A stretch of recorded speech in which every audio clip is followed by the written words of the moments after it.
உண்டாகட்டும்.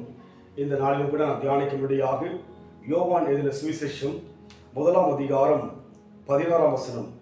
அவருடைய பரிபூரணத்தினால் நாம் எல்லோரும் கிருபையின் மேல் கிருபை பெற்றோம் என்று சொல்லி இந்த இடத்தில் பார்க்கிறோம். கிருபையின் மேல் கிருபை பெற்றோம். கிருபை என்பதே ஒரு மேன்மையான ஒரு காரியம். தகுதி இல்லாதவர்களுக்கு கிடைக்கப்படுவதுதான் கிருபை என்று சொல்லி நாம் பார்க்க முடிகிறது. கிருபை மாத்திரமல்ல, கிருபையின் மேல் கிருபை பெற்றோம் என்று சொல்லி பார்க்கிறோம். காரணம், அவருடைய பரிபூரணத்தினால் என்று சொல்லி பார்க்கிறோம். தேவனுடைய பரிபூரணத்தினால் என்று சொல்லி பார்க்கிறோம். இந்த உலகத்தில் எந்த மனிதனாலும் பரிபூரணத்தை கொடுக்க முடியாது. குறைவு உள்ளவர்கள் தான் நாம் யாவரும். ஆனால் தேவனோ பரிபூர்ணமான தேவனாய் இருக்கிறார். இந்த உலகத்தை அவர் பூர்ணமாய் சிருஷ்டித்தார். இந்த உலகத்தை உண்டாக்கின போது அவைகளை தேவன் பார்க்கின்ற போது எல்லாம் நல்லதென்று கண்டார். அதனால் தேவன் யார் என்றால் பரிபூரணர். அதனால் நம் வாழ்க்கையிலே கிருபை என்பது குறிப்பிட்ட ஒரு காலம் அல்ல.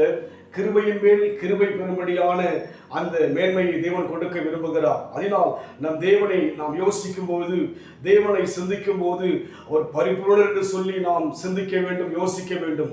அவரிடத்திலே எந்த குறையும், அவரிடத்திலே எந்த விதமான குறைவுகளையும் பார்க்க முடியாது.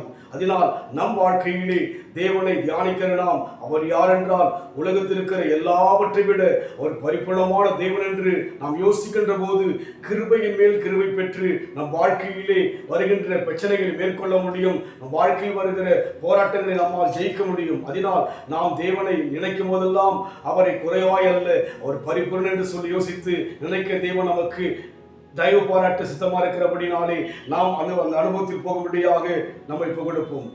துன்ப நேரத்தில் ஆறுதல் அளிக்கும் இன்ப கிருபையிலே, தொல்லை கவலை கண்ணீர் துடைக்கும் அன்பின் கிருபையிலே,